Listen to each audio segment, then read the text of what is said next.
I'd like to welcome our expert panel here today to discuss oncology shaping the future of personalised healthcare, and specifically how cancer drug development holds the key to success for precision therapeutic approaches. Just to introduce everyone to begin with, we have Richard Stevens, Chair of the Consumer Liaison Group at the National Cancer Research Institute in the UK. And in that capacity, you obviously bring the important voice of cancer patients, caregivers and relatives into research. And I know you're facilitating some really interesting work with the industry as well, so welcome. On my left, we have Ruth March, who is AstraZeneca's Head of Personalised Healthcare and Biomarkers, and comes with around 20 years' experience in the genetics and personalised healthcare space. Welcome, Ruth. We also have over from the US, Maya Tomei, who has a particular interest in the diagnostics side and is Chief Exec of Miraka, with over 20 years' experience in the in vitro diagnostic space, and obviously a particular interest in personalised healthcare as well. Thank you for joining us today. And finally, we have Professor Malcolm Ranson from Manchester University, where he's Professor of Medical Oncology and Pharmacology and also Honorary Consultant at the Christie Hospital. Malcolm has a particular focus on apoptosis, cell signalling and biomarkers, so brings an important research aspect of this discussion. We're going to be talking about a number of aspects of personalised healthcare today. And just to set the scene, obviously it's been a very hot topic for a number of years now, perhaps heralded by some of the early successes with drugs like Herceptin, first launched in 1998. But if we look at where we are now, obviously that significant promise to some extent may not have been lived up to, but equally some people say we're now at a stage where personalised healthcare is really about to take off. There are signs that, a number of new drugs are coming through, with almost a third of the drug approvals in 2013 being linked to a companion diagnostic approach already so far, and around 600 industry-sponsored trials taking place with a companion diagnostic element. Equally, we know there are a number of challenges with the regulatory landscape, with the reimbursement landscape, and indeed in education around the personalised healthcare space. So we'd like to cover off a number of those angles today. We'll go through a number of different topics relating to this. I'd like to start with your views on what personalised healthcare really is and what has it achieved so far in the oncology space. I'd like to then move on to look at the healthcare systems. What is it that is perhaps missing or needs to be advanced in order to get these medicines to patients? And we will then critically look at the role for the pharma industry in this debate. How pharma needs to develop and partner to bring these medicines to fruition. And finally, if we look at what we've learned in the oncology space, I'd like to look beyond and say, where is that taking us? What is the future of personalised healthcare beyond oncology, and what can we take from this? So I think a good starting point for this really is to look at how we describe personalised healthcare. There's a lot of terminology around this. We have personalised healthcare, we have personalised medicine, stratified medicine. People now talk about precision medicine. So I'd like to understand, your definition of what is personalised healthcare. And perhaps Maya, you'd like to kick things off with how you view this space, how you would describe it. Well, being a diagnostic person, that's really my focus. And so, there's an incredible amount of work that goes into developing these compounds and really finding the right test with the right cutoff, with the right sensitivity, specificity is really key to a lot of this. So I guess my sense of personalized medicine is really finally combining the expertise that exists in pharma and in diagnostics and trying to bring those together. It's tricky. There's a lot of issues that make those industries very different, and how research is done in those industries very different. So I think we've made a lot of progress in it, but there's still a long way to go.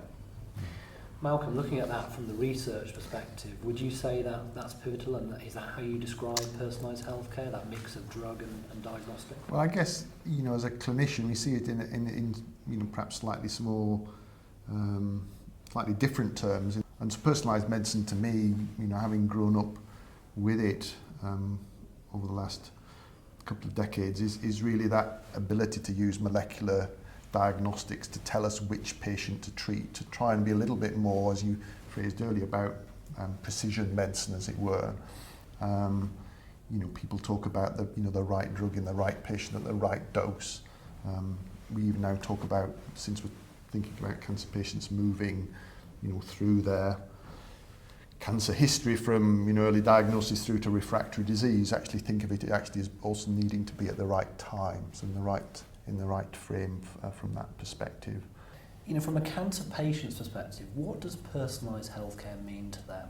To me, it's not personalised if it's based on something like DNA, molecules, genetics, because I'm a person. I know those things are part of my makeup biologically, but actually I think and I feel and that there's something more sentient to personalised medicine. And I think personalised healthcare then actually goes down the route not just about what treatment you're having and what the diagnosis is, but it's actually about where you're treated. And are you actually at a hospital, depending on what your condition is, that will treat you as an inpatient, or do they prefer to treat you as an outpatient? I think stratified medicine, as we tend to call it as patients working in cancer research, the idea that we're working on things that fit particular molecules in particular groups of people with particular conditions, that's quite different. And I think in cancer, breast cancer over the past 10, 20 years is a very good example of where we made advances. Some of the blood cancers, for example, are now virtually chronic conditions. But there are other cancers, pancreatic cancer, where there is virtually no progress. So again, I think we're at the stage where personalised healthcare or even stratified medicine, it's not about cancer, it's about cancers and which one you've got. And there are many patients who will still actually divide it into two types. There's the type of cancer that you're going to get over, and there's the type of cancer that you aren't. I actually personally think we are a long way from truly personalised healthcare, but the advances we've made are in molecular medicine and targeted therapies, and I think that's different. Yes, well, it's very interesting hearing the views of everybody and the different opinions. And I must say that a few years ago we became aware that there were many, many definitions of personalised healthcare or stratified medicine or targeted therapy or whatever you want to call it.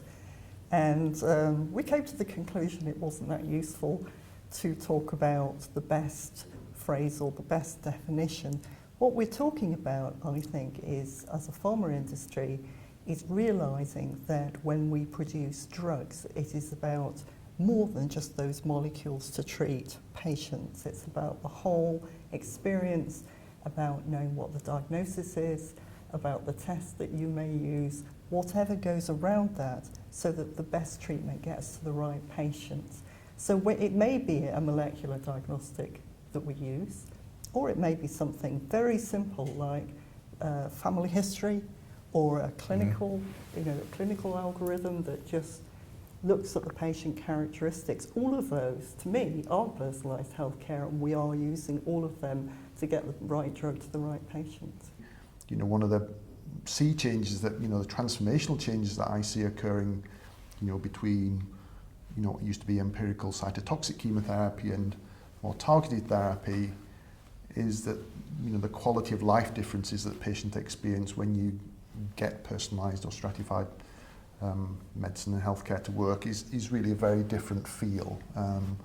And, I think coming back to the earlier point of whether it's useful to sort of, bring that out more into the open, yes, I think, patients, could really describe that sense of difference, because many of them, have experienced, both, if you like, empirical cytotoxic treatment and the more targeted personalised medicine approaches, and they will describe it as being, transformational. There is too. I think that there's the other side of the coin to that. I was really interested that the US are using a term, precision medicine, which I have to admit I'd never heard before, but it strikes me as quite important, because the other side of this agenda is knowing which things will not work in certain patient groups, so that you don't give people drugs that are going to do no good whatsoever, particularly important if you do have something else that might be available, a stem cell transplant, for example, or something like that. And I think that's the other side that we sometimes forget, finding out why things don't work in some groups of patients is equally important. So it is about both sides of the coin and avoiding toxicities, because equally personalised medicines and personalised healthcare approaches can be as much about dealing and avoiding toxicities as it is about efficacy. I think precision medicine has taken over in terms of an academic discussion about it and maybe even an industry discussion about it. But I don't know that precision medicine is something, if I said that to my mom or my brother, I don't know that they would know what I'm talking about. I could talk about that, they wouldn't get it. So I think from the folks that are working in the industry, I think that term is, but even, FDA they have an Office of Personalized Medicine now. They've taken on the personalized medicine moniker. If we just step back from some of the language that's used around personalised healthcare, if we look at the oncology space, has personalised healthcare delivered? And if so, what do we regard as really good examples of delivering success? To me, it's the transformational effect of some of those early examples. And I would think of drugs, of course, like Herceptin, which was originally approved for 20% of the breast cancer population. Within 5 years, was treating, for the patients that had the appropriate biomarker, was treating over 90% of that population. So for those patients that had a worse prognosis and had very little treatment available to them, Herceptin then became almost the standard of care. And similarly, Gleevec, which had a very difficult time getting backing within the industry because it was directed at such a tiny population, became a clinical and a commercial success, not because the population was large, but because those patients who took it stayed on it. So rather than actually dying within a few months, they went on to take Gleevec for a much longer period of time, and suddenly, this became a drug which pharma was interested in, and in fact I think there have been now 6 follow-up drugs at the same sort of population, and for those drugs, those patients that develop resistance. So these are the sort of examples, I think, which transform the industry. The key question you must be asking, as anybody in the industry is asking, is what did we get so right with Herceptin and Gleevec that we need to do moving forwards? What's your view on that? Yes, well, I think the key thing that many of us in the industry have realised is that you need to start early. But if you select patients in phase 1, in a clinical trial, and then you see the response, there's been recent examples of that, like crizotinib, then you see a remarkable result. Then you know that that drug really is going for the disease mechanism of the biomarker in the population that you're picking out. So I think then you have a compelling case to take to the regulatory authorities, and of course you may get early registration, and you may also get the reimbursement that's so important, particularly in the US. Richard, I'd like to bring you back in here because as well as dealing with a number of cancer patients, you have been a cancer patient yourself. You've got a very personal aspect on this. So for you, has personalised healthcare delivered in the oncology space? Yeah, well, I'm still here, so yes. But that is a very personal view. I think if you simply look at the numbers, then yes, because we have many more people surviving cancer for much longer than there used to be. And some of that is down to personalised medicine. For me, actually, yes, it's really good news. And for lots of other people, it's really good news. But we still don't have enough of these treatments in enough cancers. And I do have some concerns that what we're doing, because we're so interested in molecules, is we're going down narrower and narrower fields.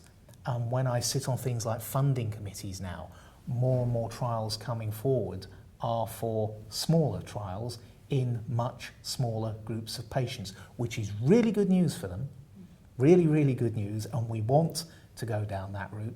But at the same time, I'm genuinely not sure that we're ever going to have big impact drugs again. So it's not a straight yes or no, we need it to work for more people. And I think you might be very interesting at an FDA meeting. This is actually a lot of the concerns that they express when we do want to select very early on, is they are concerned that maybe there is activity for a larger group of people than we're willing to study with that drug. So it is difficult. I mean, I think Ruth's point is really important. You can target the folks that are really going to respond to the drug, but they're very concerned that we are narrowing it too much. Maybe there is benefit for a lot more people than that selected group. As Richard, I think, has alluded to, one of the real dangers of personalised medicine is that we create areas of medicine, areas of unmet need that simply don't get addressed because there isn't a commercial or an avenue that's open, or it's a harder area to crack. And in the end, we create more and more Cinderella diseases, albeit in perhaps smaller populations than existed in our old empirical model. In terms of understanding of application of personalised healthcare by physicians and those in the broader healthcare system, what do you see as some of the challenges there?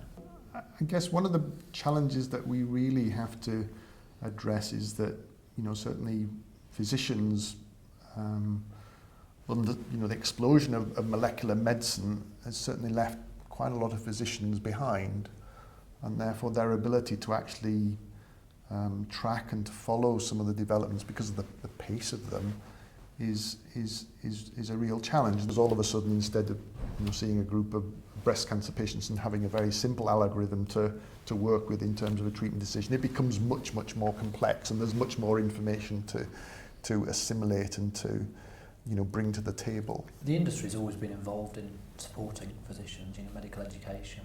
What kind of level of understanding of personalised healthcare do you see in your interaction?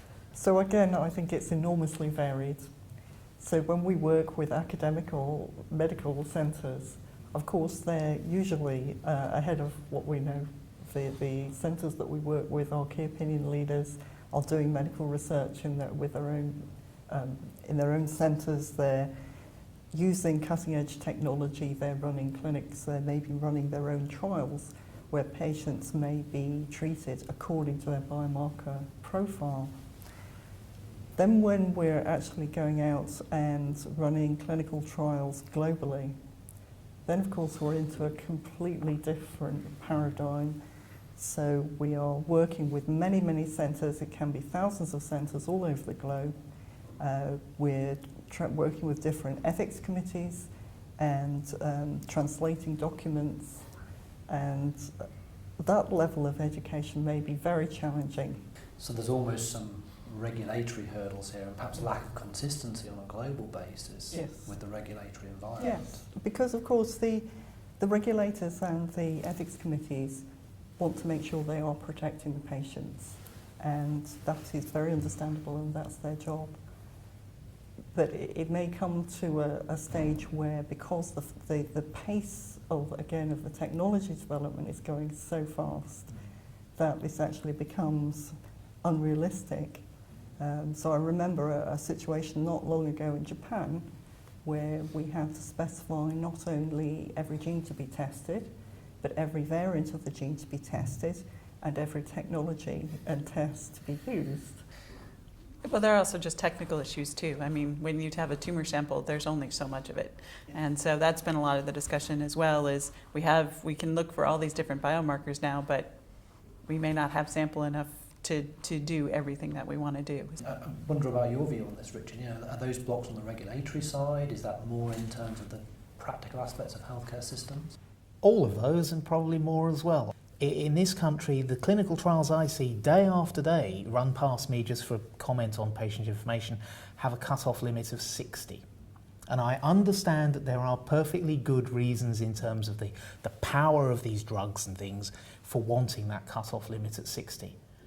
But if the majority of cancers occur in elderly people and we're talking about personalised medicine, how can we leave out the biggest chunk of population? We have to start off with patient populations where safety, tolerability, adequate organ function is is part and parcel of it. Regulators, ethics committees, patients all expect that. We also have to remember that a lot of tumours are not necessarily going to be amenable to, the single hit and single biomarker paradigm that I've just discussed, that, potentially we may be looking at an elderly patient, perhaps with a lung carcinoma that's got a very complex abnormality, multiple genes, lots of different genes, and therefore we don't really know, what is druggable, what isn't, what combinations we might need to use, or even whether anything will work. To some extent, what we face at the moment between the diagnostics market and the, with the multiplex platforms and our ability to garner information that tells us a lot more about the biology of the patient, is that then actually being able to know what to do with it. And I think that's, is going to be a real issue going forwards in trying to handle information where we yet don't have the answers. Well, I think almost sometimes the information bank is almost too full. Coming back to Ruth's comment about trying to conduct clinical trials across the world, trying to find a single test that you can use across the world and enroll people on any kind of timely basis in these trials is a pretty high goal to reach. I mean, we often end up having to use multiple different tests to get enrollment and then use another test to see who really is positive based on a specific test. I mean, sometimes I almost feel like the diagnostic information is overwhelming. Like, we just need to stop on some level. But each hospital, each clinic has their own test. They want to use that test. At the end of the day, we have to have a single test. It's a very tricky amount of information to handle. How robust are those tests between themselves? Are they consistent in their results? Really good question. I mean, even in the United States, we have this sort of bizarre two-tiered structure for regulating diagnostics. Some laboratory-developed tests, some FDA-approved tests. And it's very difficult to know whether those tests match up, whether they're getting the same mutations, whether the sensitivity of those tests is similar. It's very, very difficult right now. How big a problem is it, Ruth, at the moment from a regulatory standpoint, where you've got these trials with potentially different tests being used in different regions? Is that a big hurdle for the industry? The thing that we find most challenging, again, is the difference between different regions. So Europe has what I would call a very pragmatic approach to diagnostic testing, which is that it's separate from the drug approval. So a therapy will get approved on the basis of how safe and efficacious it is in the indicated patient population.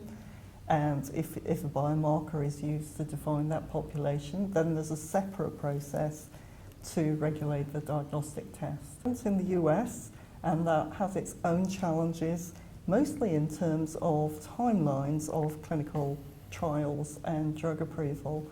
So again, it's all done for the best of intent, and in some cases it can work really well, where the marker for the diagnostic is so obvious that it's known right from the first phase of drug development. But that's actually pretty rare. So if there's any research that you need to do during drug development, it becomes very challenging to get the diagnostic development and regulation in on time. But from the patient perspective, when we're being sent for tests or told to have tests, we tend to accept what the doctor in front of us is saying about the test. And then we go away and we read something else, or someone else says something else. So it's almost right at the start of the treatment. If we're doing personalised medicine, how can we have faith in the personalised medicine if we start to doubt the test itself that's producing this result? Personally, as a cancer patient trying to work in cancer research, more research into accuracy of diagnostics is one really key area.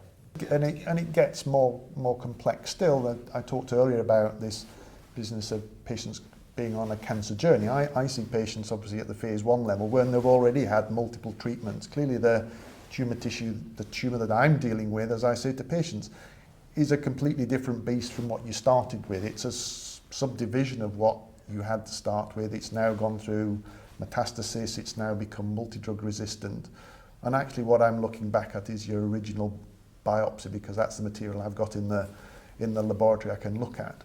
So really we have to sort of say to patients much more regularly now, look, I know that it seems to you that this is a bit of a a step to take, but we actually need some more tissue out of you, or we need to go after that particular piece of tumour so we can actually identify what your tumour looks like now. We can't rely upon historical data, and that again is both sometimes an ethical and a practical challenge. As you've said, but didn't use the word, cancers evolve.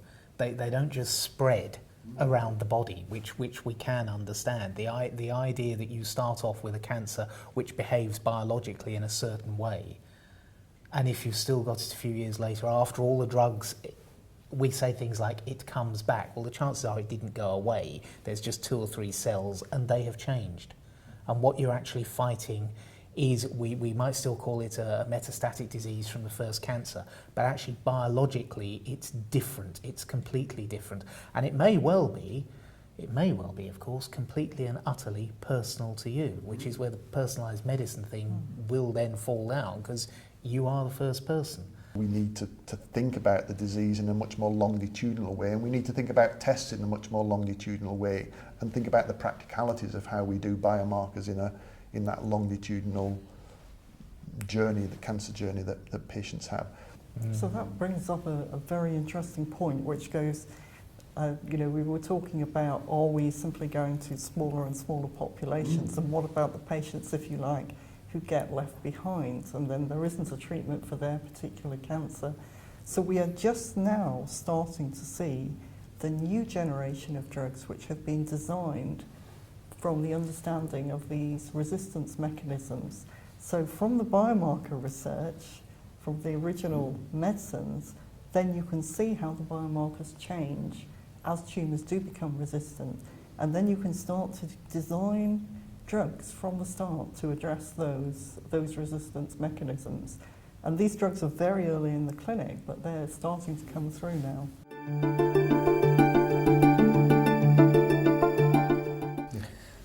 So if we look at the role for the pharma industry in this, is this fundamentally going to change the drug development process? I believe it will. I believe it already has. We are looking, of course, at AstraZeneca, at 80% of our drugs in the pipeline following a personalised healthcare approach. That's not just oncology, that's all of our drugs. And I think that's a high proportion for pharma, but it's not unusual. I think there will be other pharmas that have the same.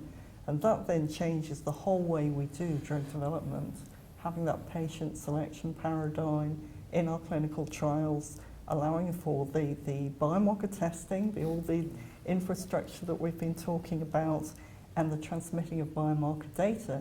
That's a big change to how we do business, and I think it will make us much more patient-centric.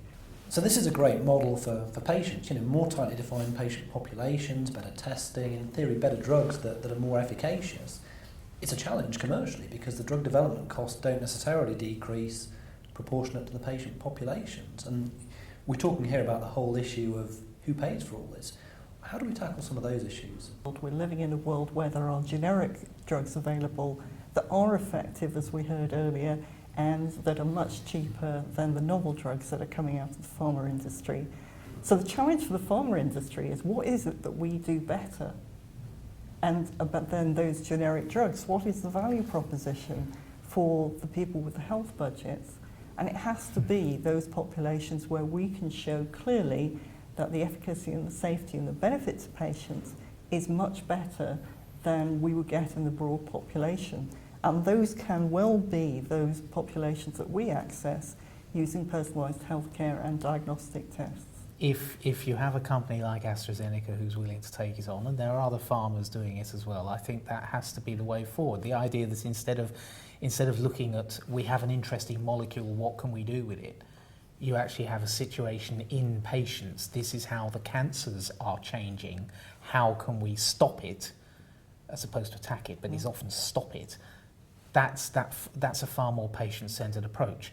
And I'm afraid politicians won't like it, but from the patient perspective, the money being spent is well spent if it helps more people survive cancer a little bit longer, or preferably a heck of a lot longer. All that presupposes that the drug development works. And our interest is that all the information about drugs that do go to trial is made available to other researchers. That's why patients do go into clinical trials. Of course, phase 1 trials, there's always the hope of the miracle cure. But actually what links us all, phase 1, phase 2, phase 3, there is the knowledge that we are going to do some good for somebody else. And that does mean that whatever comes from that trial should be made available and should be shared. That's absolutely something we subscribe to. Of course, we have committed to transparency on all our clinical trials, and those trials are made available on our website.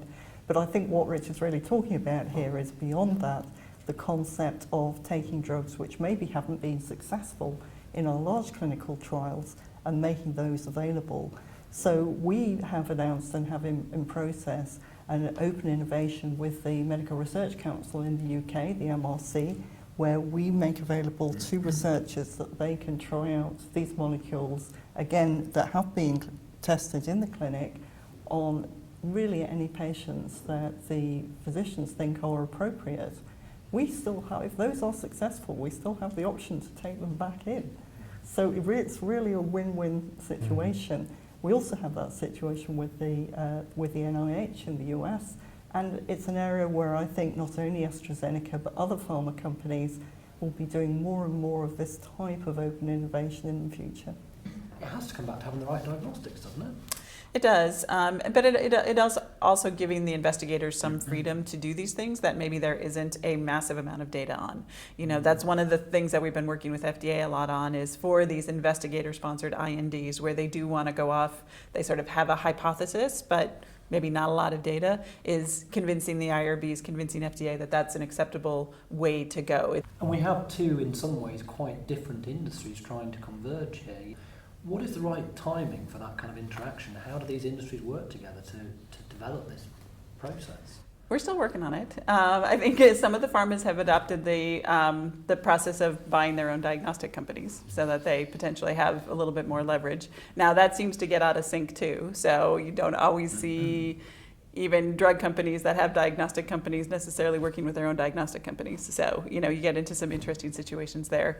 But really, I think it's being willing to work together early on before anybody knows if there's commercial interest too. So I think we're still working on it, but I think everybody sees that this is going to be good for all of us in the end, and I think we're trying to work on that. And I think actually we're going to eventually blend NB and industry. I think there will stop being this sharp demarcation between pharma and diagnostics. I think we're going to become a biotech industry because I think it's no longer a division. I think we're going to blend eventually.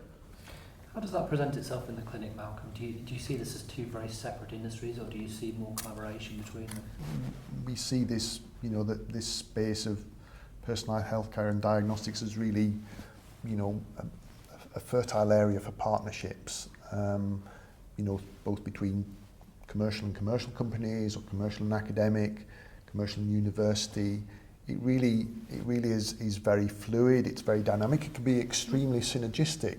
Providing we think about bringing the biomarkers early enough to the process of development, providing that we have a relatively open, pragmatic approach to sharing data, and that we then design clinical trials that are adaptable, that can be iterative in terms of improving and following leads or closing down areas where we feel that investment is no longer required, then I think, you know, we can bring success to what in a sense is a very diverse and somewhat complicated development process. And from your perspective, you know, would it be easier if perhaps diagnostics capabilities were held within pharma companies? No, I think there's space for a plurality of provision. I think, you know, particularly in the pre-commercial space, then there's plenty of opportunity for,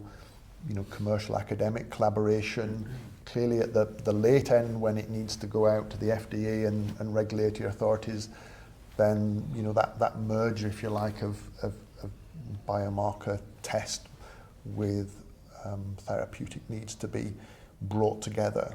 And I think pharma and biotech industry will have an interdigitation that moves and flexes apart over time, but will ultimately come closer together. Well, so we have looked at this many times, and our conclusion has always been that we get the best flexibility through partnering with diagnostics companies. But we do try to set up strategic alliances with those diagnostics companies as far as possible, so that we're not bringing the company in at the last possible moment. That does sometimes happen, but it's much better, as Maya said earlier, if we can sit together right at the start of a project and look at the respective pipelines and see how those could work together. We do pay for a lot of the development costs of the diagnostics company. When a drug fails in late phase and a diagnostics company is involved, if they've invested in that diagnostic and then they lose it through no fault of their own, that can be devastating for a small diagnostics company. So we do reckon to subsidise that. I think there's been a lot of interest in creative, I don't know if you call it financing or creative partnering in order to make that work out for everybody. I think some of these biomarkers and some of the things we've been talking about with tumors changing, I think that there will be tests that need to be done more frequently. You know, I mean, this was a huge change, for example, for HIV, when HIV monitoring came in. You know, that was really a perfect storm of not only an endpoint being available with that diagnostic, but really propelling the drugs and what was being developed there. And I think we are starting to see that with the tests as the mutations are changing, as, you know, things like that, where the tests do need to be performed more than just once to really find out what's going on with that patient. So I think as that part of this progresses, and I think we're still a little bit away from it, I think the diagnostic industry will be more interested and see the kinds of similar, maybe not amount of revenue, but maybe a similar arc in revenue as the pharma companies have. When it comes to healthcare systems and the payers within there, one of the challenges of personalised healthcare is you're now asking them to pay for potentially a drug and a diagnostic. Now, what's your sense on, have we got enough development there? Do payers understand the value of these diagnostics within systems? One of the challenges we have in the United States is the payers can't necessarily see what they're exactly paying for. Are they actually paying for the FDA-approved tests? Are they paying for some kind of laboratory-developed test? Is there anything the payers can do to insist upon the FDA-approved test? So that's been one of the big discussions that has been going on as well. I think the payers are trying often to do the best thing for patients and to make sure they are getting the right therapies. It's also in their interest not to have patients trying 10 different therapies. That's obviously a difficult situation from a cost perspective as well. So, but I think it's coming together, but we've got a long way to go. The issue about diagnostic and paying for diagnostics, I think, is interesting, because again, if you look at the way we try to manage things in our country at the moment with a national health service, ultimately the bill for people who are sick gets paid for by the NHS. Yeah, we're paying, it's not a health service, it's a service for people who are ill. Public Health England is now separating out the prevention side. But actually, to me, that's where we might be looking at some real cost savings in diagnostics. And it's in terms of diagnostics where it produces risk management and sensibly designed screening programs, so that you can actually start to filter some people out, and you can actually start to deliver some interventions earlier, which may be quite cheap interventions. If you look at diagnosis on the assumption it's going to find something which then needs an intervention, that's one cost model. But actually, if you look at diagnosis in terms of prevention, risk management, there are then savings to it. And I don't think actually we have the model yet that will actually tease those out. So it's another one where I think we're on the cusp of something that will change significantly, yes. We have some situations where the payers are actually driving the discussion. So there was historically a case in the US where some personalised medicine advances were made in 2 drugs, I think for colorectal cancer, and though it was actually the payers that applied that first before the FDA actually approved them, because they refused to pay for those drugs unless the patient had the appropriate biomarker. Then of course you have the other side of it, which we've been referring to, which is about payers wondering where this testing budget is going to come from. And because, again, the reimbursement systems for testing are different every country you go into, then that's quite simple in some countries and very, very complex in other countries. I think, just as in the past where we've come up against, discussions about, where funding in the UK should be applied to small increments in progression-free survival or survival, we will come up against the same discussions with healthcare payers and so on in and around the grey areas with biomarkers, and we probably then have both to contend with down the line. So I don't think that it's necessarily, totally, I don't think we're not going to get away without those discussions being had. If we look forward in terms of, what is the future of personalised healthcare, there's obviously some key lessons from what has taken place in the oncology space. Looking at it from an industry perspective, Ruth, you're looking at not just oncology within personalised healthcare. What are the key things that you take from your experience in oncology and you say, well, actually, this applies to other therapeutic areas? Well, I think it's very much some of the same lessons that we've seen, and the ability to select the right patients for the right drugs, and starting early and working with our diagnostic partners. So I think one of the most exciting areas for me is in neuroscience and diseases like Alzheimer's disease, where again, there may be a long period before you actually know that a patient has Alzheimer's, and even getting that differential diagnosis very early may give you more of a chance of intervening and developing drugs.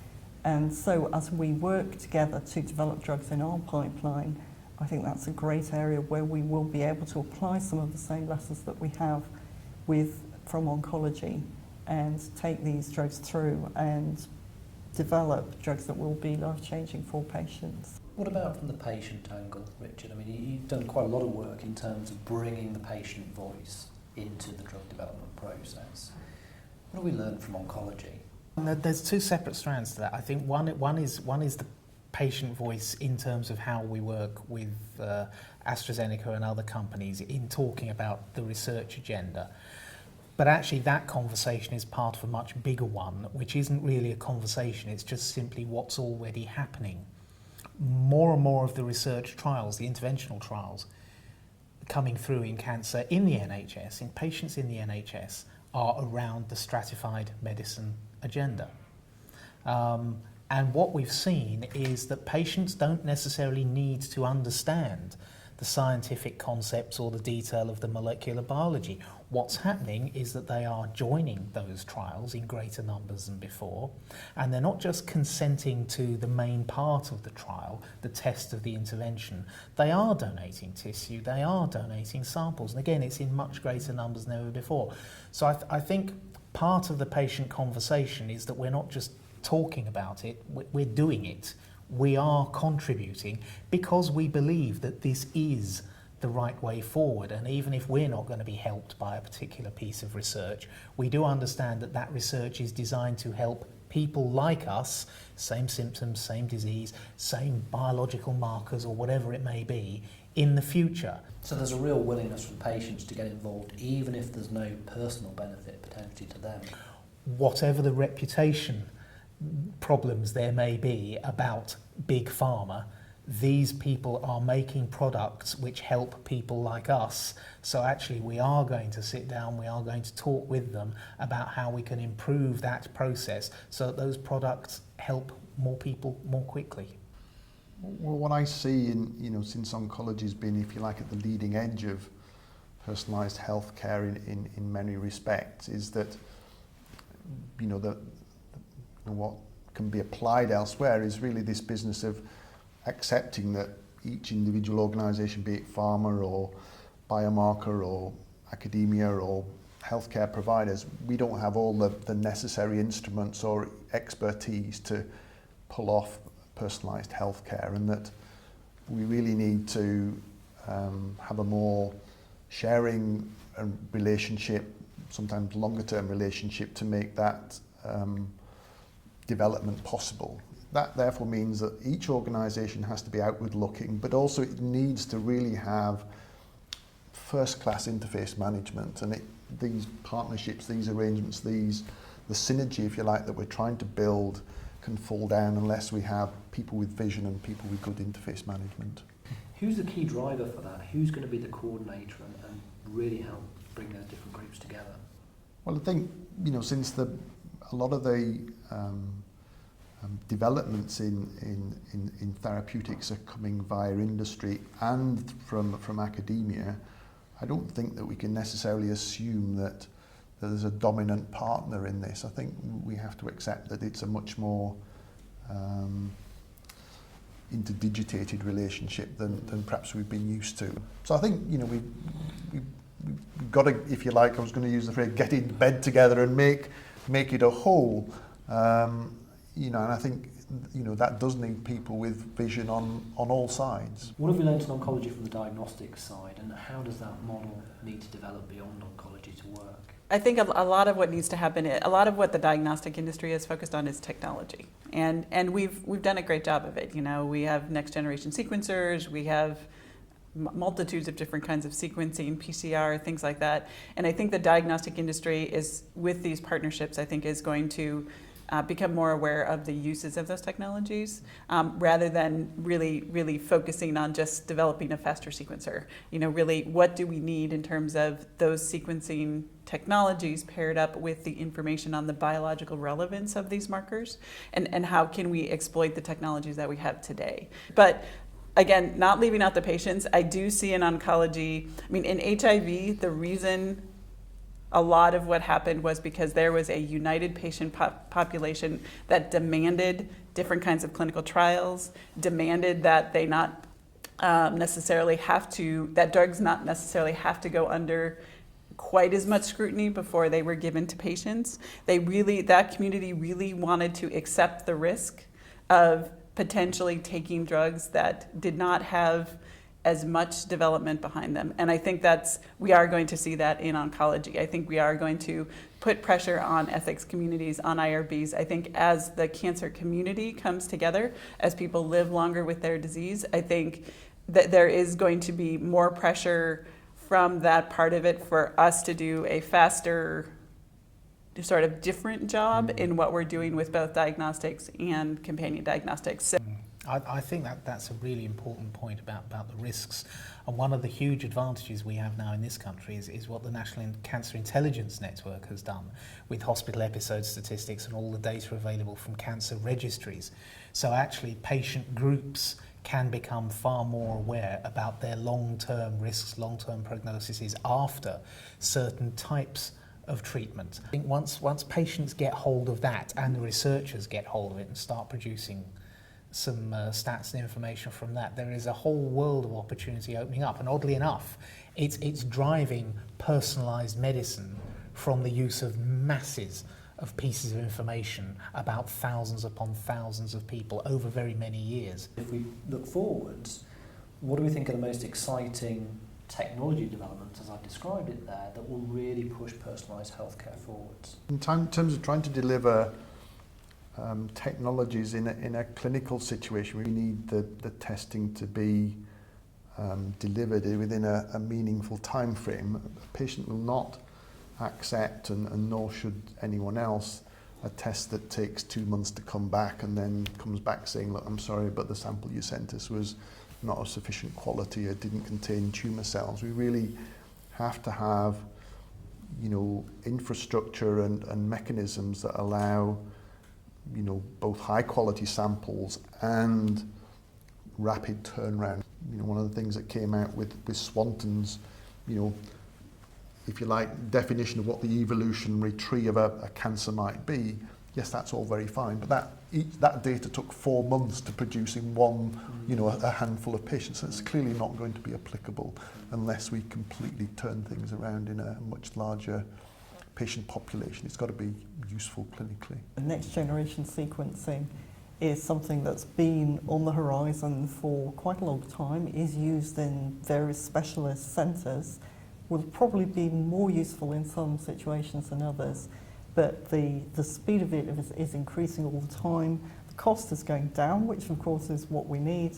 And what's really critical, again, going back to the same point, is the ability to analyse that data and pick out what is going to be useful for the various patients, which differs in the disease setting. Another area that I think is vital and going beyond oncology is the ability for rapid diagnostic testing, and we particularly see that in infection. So if a patient comes in with a serious infection, something like MRSA, you don't have time to send off a test for two or three months or even 2 or 3 weeks. You really need an answer right then and there by the patient's bedside so that that patient can have effective treatment. And we are starting to see these technologies that can do that, but they are, again, in the very early stages. And then again, back to the promise of imaging. So we are always limited, we think, in terms of tumours and other samples as, well, is there a part of the patient that I can take out and I can look down a microscope and I can take away to the lab? If you're in neuroscience or if you're dealing with other areas, maybe brain cancer, you can't do that. So having the ability to use molecular imaging that sees the progress of the disease as it is going on within the body, I think will be transforming in oncology and also in other diseases. So we're at the start of a much steeper up curve in terms of technological advancement here? To some degree, we're trying to catch up on the assay side to the technology that has already been presented to us. So, I mean, again, there is sort of, when you're developing a diagnostic that you need to have it be a stable test, there is diminishing returns to having it be 30 minutes faster or things like that. We have several clients that are working on this closer to patient care rapid technology, which doesn't have the breadth that something like next generation sequencing would have. But once we know several of the genes and maybe some of the genes and mutations that are in common with some of these drugs, some of these faster technologies I think could create almost as much disruption and change as something like the next best sequencer. The technology is fabulous, but I think much more importantly, there is all this willingness to actually use it and get on with the job. So there's a willingness there. We know, we want to get to this solution. I guess the question is, what does this look like? Where do we need to get to? What does that success look like for personalised healthcare?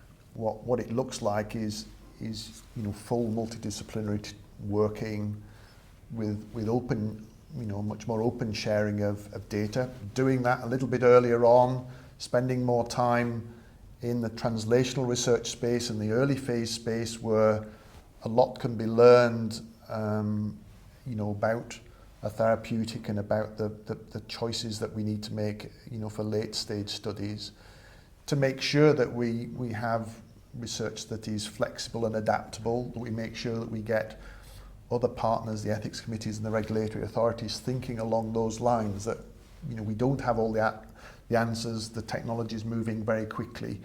We need to be able to adapt and progress in an efficient and non-bureaucratic fashion. I think success coming from the diagnostic industry is to not have to say I'm from the diagnostic industry anymore, to say that we're in this together, that we are we're whatever we decide to call it, personalized medicine, that we're in the personalized medicine business, and we're no longer making those distinctions. So there is always going to be expertise, there's going to be some distinction, specialization, things like that. But I think success really will be when we stop seeing this even as partnership.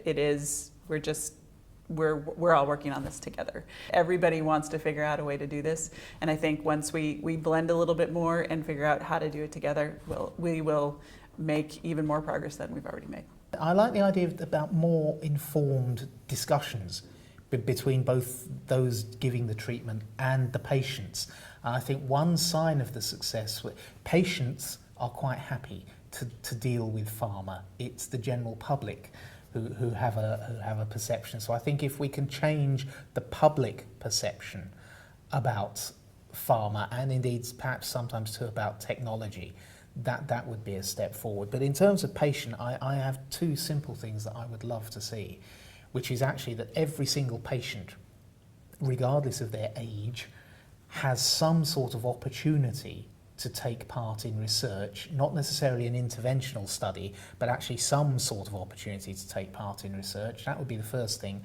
And the second thing is that every single patient asks about the opportunity to take part in research, whether or not they actually choose to do it, because that will always be the patient's decision. So success would look like that every drug in our pipeline, we will be able to know what was the best patient population for that drug, and that we would be able to design that drug so that the mechanism of the action and of the drug and the biomarker and the patient would all line up very early on, so that we would be able to have much more successful drug development, and that when those drugs came onto the market then, they would be transformative, they would be life-changing for the patients that took them. And I'm privileged to have taken part in the drug development of some of those drugs already in my career. And before I retire, I want to take part in the development of a lot more. There's been a number of themes permeating the discussion today, and I think for me they come down to three sort of core areas. One is around a new innovation process. We've talked about more open innovation, more sharing of data, more collaboration in the innovation process between diagnostics companies early on, and also patients getting that kind of input. The second thing is really this broader collaboration piece, and that's involving reimbursement and regulatory authorities and crossing geographic boundaries. There's clearly a desire to get more consistent on a global level around how we tackle some of these challenges. And I think the third and final thing comes back to the technology component.